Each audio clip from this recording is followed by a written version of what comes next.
Good morning, YouTube. She got J. Crew to you coming at you with another video here on October 22nd, 2022. Got an early morning review for you here for the recently released film Halloween Ends. For all of you who have been keeping up with this current film series, back in 2018, they released a Halloween movie that basically was a reimagining of the original set of films that takes you through, Michael, busting out of prison with some other, crazies or whatnot, in the mental hospital, and basically going on a rampage. And, it kind of just combines elements of, some of the original Halloween films. And I would say maybe the first two of them, it combines elements of those. I just loved it.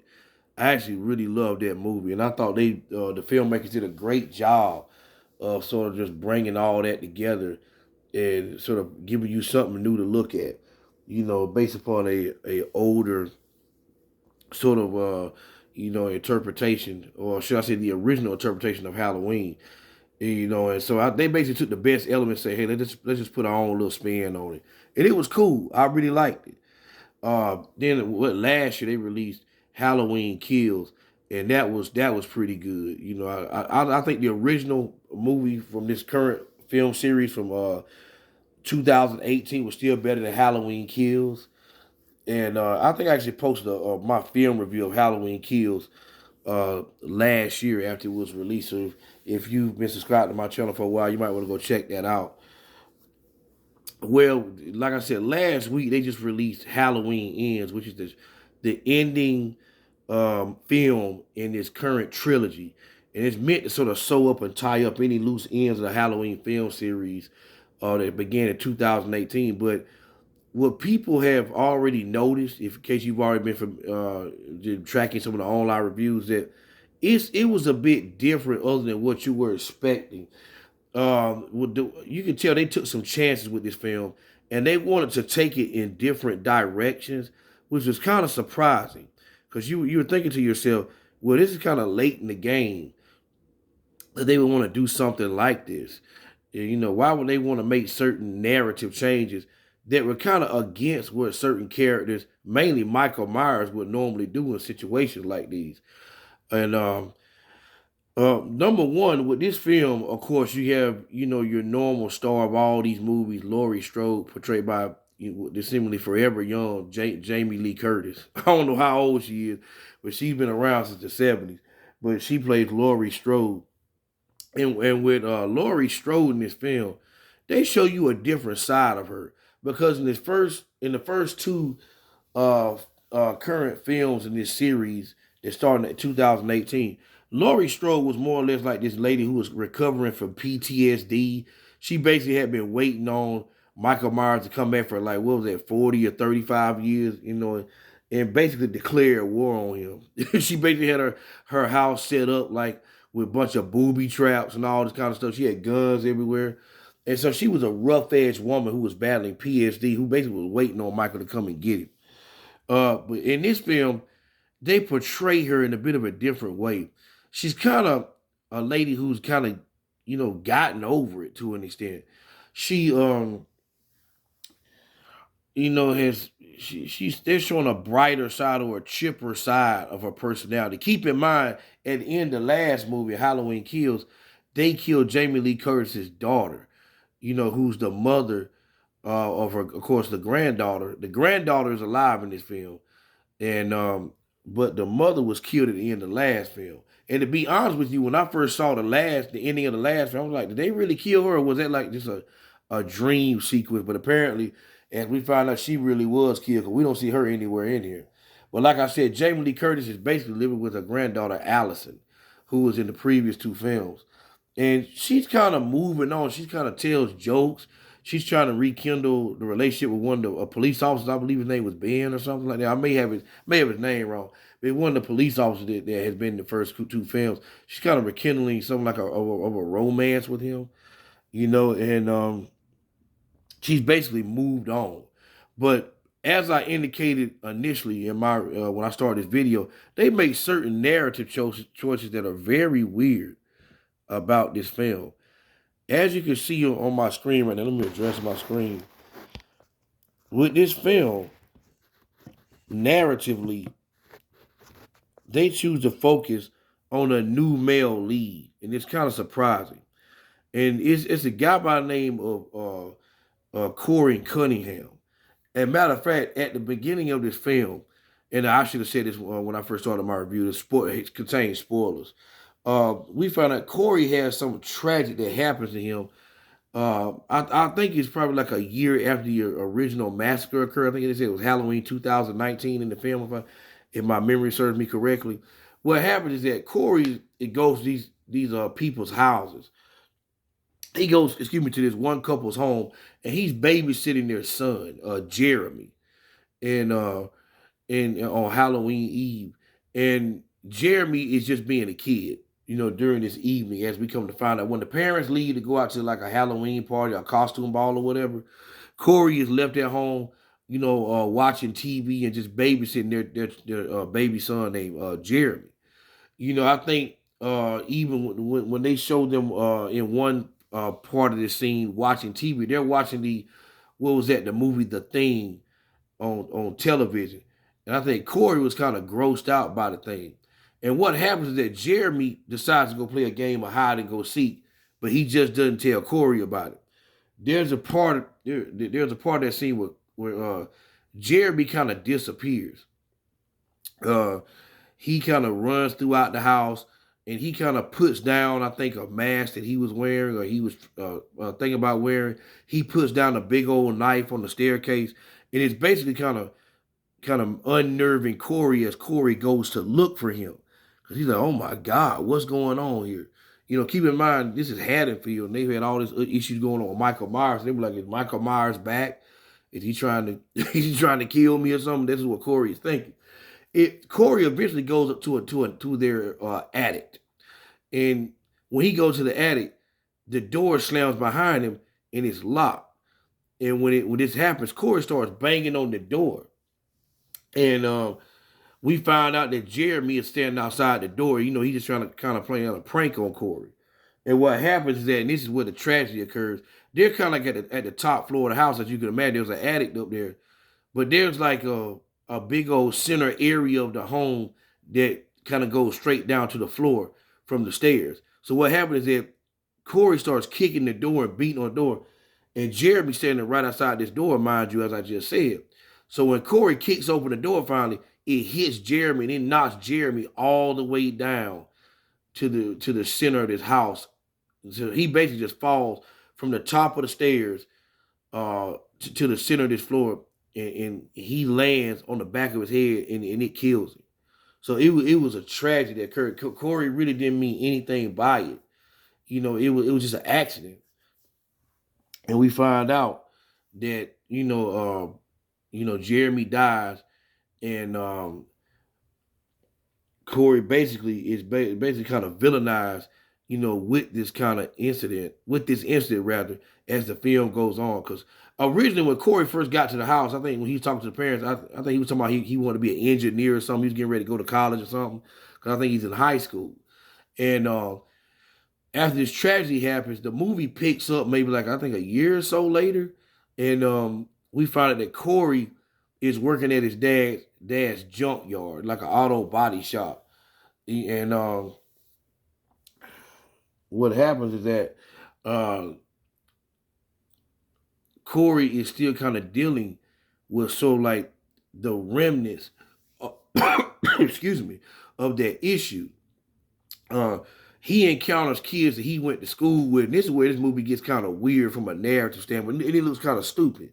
There are these kids he went to school with that kind of start to chide him. In other words, they're kind of bullying him. And with these set of kids, like 3 white kids and 1 black girl, they're like band geeks. They're in the band.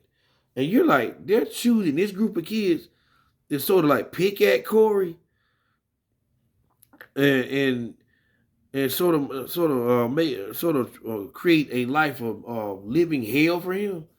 These group of bullies. And these are the bullies they're picking.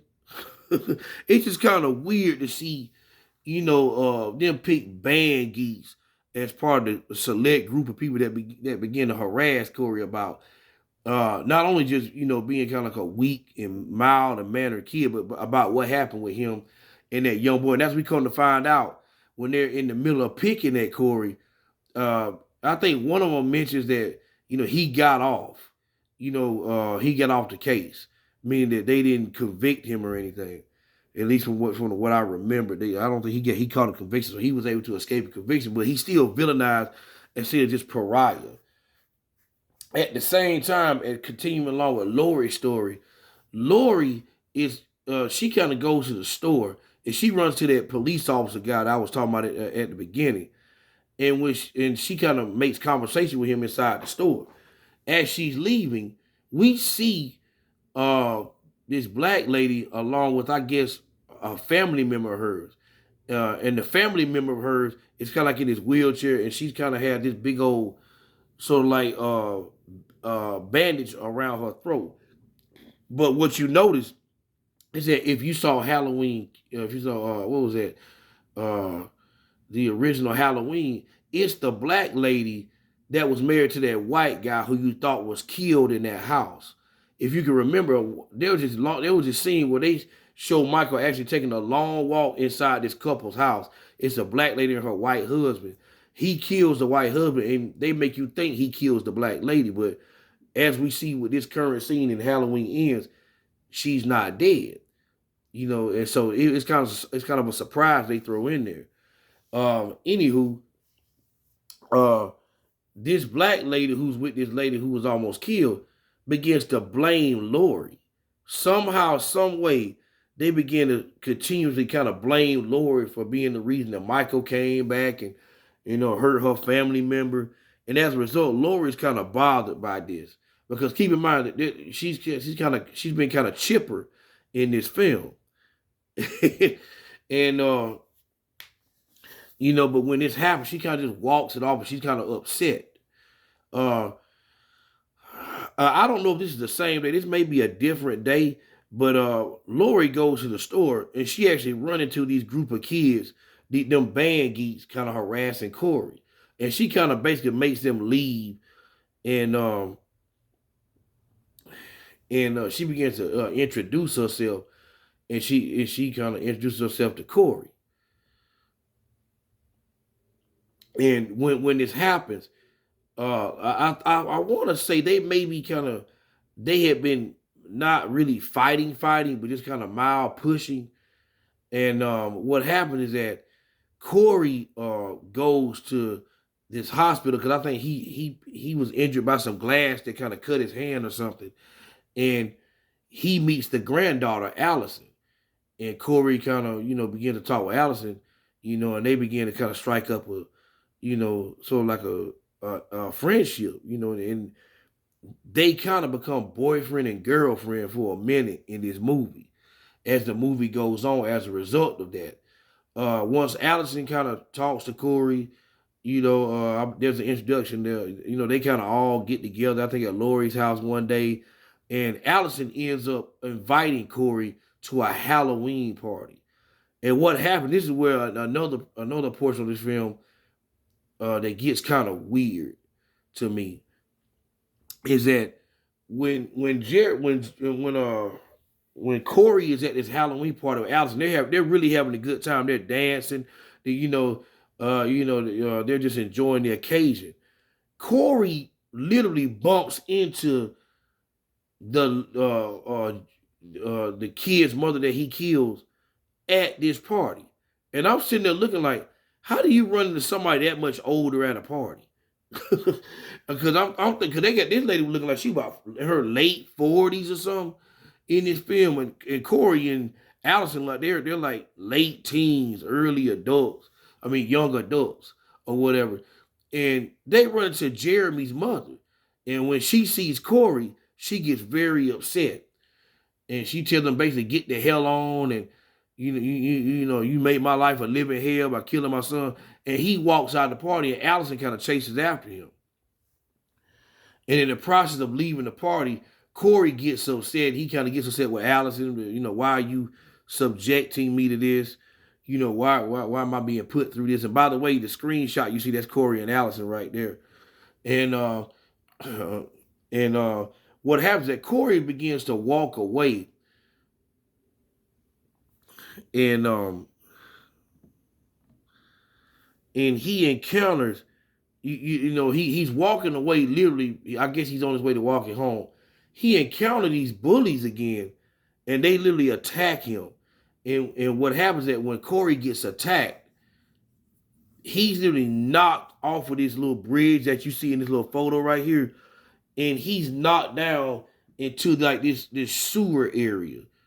And there's like this homeless dude that's down there, and and when Corey gets knocked out, the homeless dude just kind of looks at him and kind of just says something. I think he walks away, but then Corey starts to get drugged into this sewer pipe.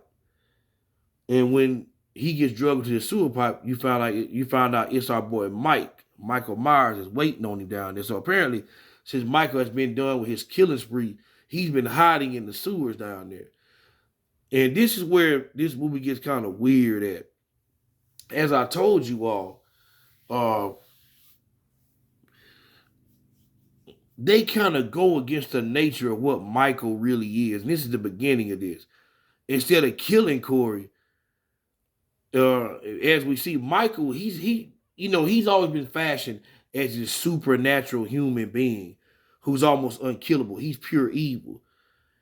When he drags Corey to this little sewer pipe, we see that Michael's all injured, he's all beat up, and that he's just not himself. In this portion of the film, he's just not himself, and he just seems to be really injured. He can barely move around like that, and he seems to be trying to move around, but he can't. Because he's hurt with all the damage that he took. Remember, like in Halloween Kills, I think he was shot some additional times. He was stabbed, kicked, punched. But again, given that he's supposed to be pure evil, Michael, he normally recovers from stuff like that, but he's not. He just kind of he's like this old man with the mask on who just kind of beat up. You know what I'm saying? And Corey eventually wakes up and he sees who it is, and he escapes that sewer pipe. He leaves, he goes home to his house, and he basically is kind of shaken up by the experience because he knows, that's Michael Myers I encountered. That's Michael Myers. Well, what happens is that over the course of the movie, Corey goes back down there. And what happens is that he finds Michael again. And I'm kind of skipping over some. During the course of the movie, I think Allison encountered like an ex-boyfriend of hers who was supposed to be like a police or maybe like some kind of officer or something. I think he's an ex-boyfriend or something. Because he pulled her over, and I guess he was talking to her or something. But anyway, we're introduced to her ex-boyfriend. What happens is that Corey kind of encounters his ex-boyfriend, and he leads him down there where Michael lives, down in the sewer pipe. He basically is chasing Corey down there. And when he gets down there, Corey kind of jumps on him, and him and Corey kind of fight. But what happens is that Corey kind of gets to the point where he's getting the upper hand in the fight. And he kind of invites Michael to come kill this guy. And Michael eventually does it after hesitating at first. Because Michael's kind of like, what? I mean, he don't say that, but you can tell by his demeanor, his mannerisms, he's kind of weirded out by the fact that Corey wants him to kill. And what we find out is that they form sort of a bond as a result of this, and Michael does not kill him. So, that goes against what Michael does. Michael is normally this guy who works alone. He kills alone. He stays to himself. He don't talk to nobody. He don't hang with nobody. Him and Corey end up going to this doctor's house or something. And they end up killing this doctor and this little young side piece of his girlfriend just for fun. And it's super weird. And you're like, okay, why in the world are they working together? That's going against what Michael Myers is about. He doesn't do that. He doesn't work with anybody. But they basically go to this doctor's house and they kill this doctor along with his girlfriend. I think Corey kills the doctor by strangling him and stabbing him, and Michael kills the girlfriend back in the house by stabbing her and kind of leaving her posted up on his wall. Uh, as the movie goes on, and let me say, when this happens, Michael seems to be kind of gaining strength again. He's instead of being beat up and weak, when he kills, it's almost like it sort of gives him more strength to keep doing what he's doing, to get back to killing again. It empowers him. Just like, and I forgot to say this, when he was in that sewer, when Michael killed Allison's ex boyfriend, he seemed to start so like moving to where he was powered up. He like it kind of hyped him up or something like that. And so he's kind of getting back to being able to walk around normally and kill again. And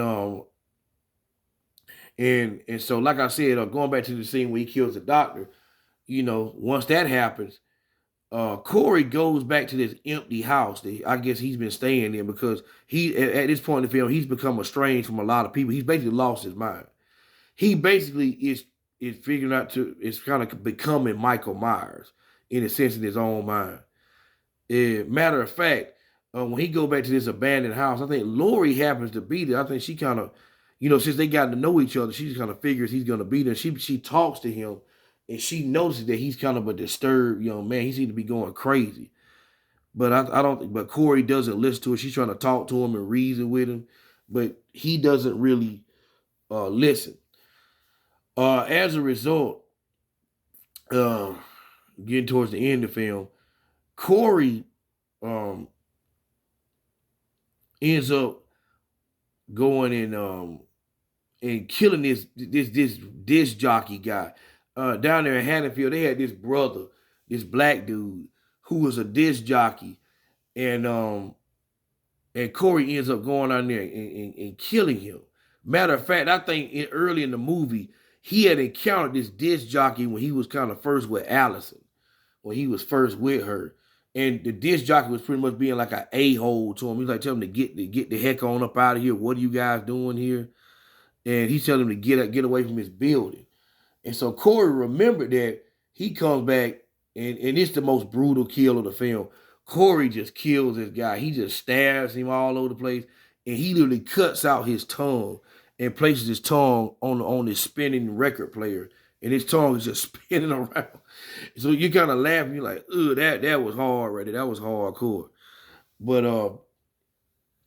also, continuing on with the movie, Corey goes back to his dad's junkyard, and I can't remember how those bully kids got there, but they sort of get there to this junkyard as well. But before they even went to the junkyard, I'm kind of jumping around, so I apologize because it's been a week since I've seen the film. Corey had went to that sewer, and he had gotten that mask away from Michael. It was kind of weird. Michael was just kind of sitting down there laying around, and Corey said, "I need this. I need this." And so he grabs the mask away from Michael. He wrestles the mask away from him, and he ends up just kind of taking the mask for himself.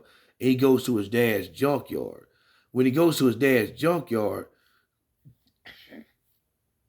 he sort of lures these bullies into a trap where he kills them. Like he disposes of them in different ways at his dad's, auto body shop / junkyard. And when he's there, one of those kids, one of the guys, when he sees Corey, he draws a gun and he shoots at Corey because keep in mind his dad is actually there at this junkyard, and he actually shoots Corey's dad and kills him by accident. By shooting him in the head. But Corey ends up killing those bullies, and and and it just with that Michael Myers mask on, he kind of feels like he is Michael Myers. It empowers him, and so also, and moving on with the script, I'm gonna go ahead and just jump to the end. We see that Lori is kind of got back to a more depressive state. she's kind of sitting in her room and she's acting like she's fixing to commit suicide. And this is the part that I kind of missed. I don't know how this happened, but right as she's pulling the trigger on the gun, she's making it seem like she's shooting herself, but she actually shoots like a pumpkin and it explodes. And what we found out is that Corey kind of made his way back to Lori's home, and he's thinking that she blows herself away. But when the door opens to this room where Lori is supposedly committing suicide in, Lori kind of standing there. She's like, you idiot, do you think I killed myself? And then she just kind of starts beating up Corey. Lori starts beating him up. And then it gets to the point where she kind of knocks him down. And Corey, what he does is that when he gets to the bottom of the stairs and he's kind of beat up after Lori's kind of knocked him around, is that he kind of says, well, if nobody can have, if I can't have Allison, nobody can. Corey stabs himself in the neck, supposedly killing himself. And when that happens, Michael Myers comes back out of nowhere. And again, I don't know how he found his way to this house. I don't know if they have some kind of psychic link or something like that. But Michael kind of walks out of nowhere. He puts he kind of I think he breaks Corey's neck because Corey is still maybe barely alive, but he kind of kills him. And Michael puts the mask on, and then him and Lori have this final showdown of sorts. And it was quick, but it was satisfying. Lori basically kind of pins Michael on this little island. I guess you like for people who have kitchens in their homes, you might have this middle portion of your kitchen where they might have like this little or not this little, but this sort of setup where you might keep all your knives and some of your utensils. You call it like an island in the middle of your kitchen. She basically pins Michael down by poking him with different knives, with different butcher knives and kitchen knives. She kind of stabs his hand into the island and pins him down. Then she kind of throws a refrigerator down on him. And she just kind of slowly begins to just stick him with different knives in different areas. She stabs him in the heart. Weirdly enough, that didn't really kill him. She slits his throat, and then she kind of cuts his hand while holding his hand. And that's what kills him. So Michael dies. And to make sure he's dead, like when the police show up, along with Allison, who's thinking that Lori killed Corey at first. That it's kind of weird because what happens is that when the sheriff walks in, they all kind of agree to take Michael Myers' body back down to Corey's dad's auto body shop / junkyard, and they incinerate his body in the end to make sure he's dead. So again, this movie really was more about Corey more than it was about Lori. And a lot of people, including myself, thought that was weird because we thought that they would wrap up Lori's story, with this movie and not focus on anybody else as much, but they end up focusing on Corey more than anything. And it's kind of weird. You were like, okay, I can respect the fact they were trying to be creative, but it just doesn't work out. It's not well thought out. You don't just start this new journey in the ending trilogy. That's what they did. It kind of makes the film seem kind of like disjointed, like we're following different people's journeys and not just Lori's, where it really should have been just about Lori wrapping up her journey with Michael.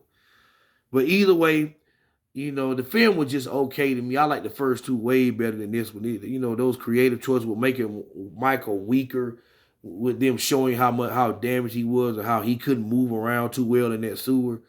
How he interacts with Corey like he's his killing partner. That was weird and not really well thought out, I believe. But it was just okay. So again, you got J. Crew to you, giving you my movie review for the film Halloween Ends. I saw it last weekend, and I said I got to do a movie review at some point and post it, just for the people so they can sort of get my take on it. If you like the hit the like button. If you want to subscribe, hit the subscribe button. I'll be doing some more videos this weekend. Hashtag J Crew to you. Y'all have a good one.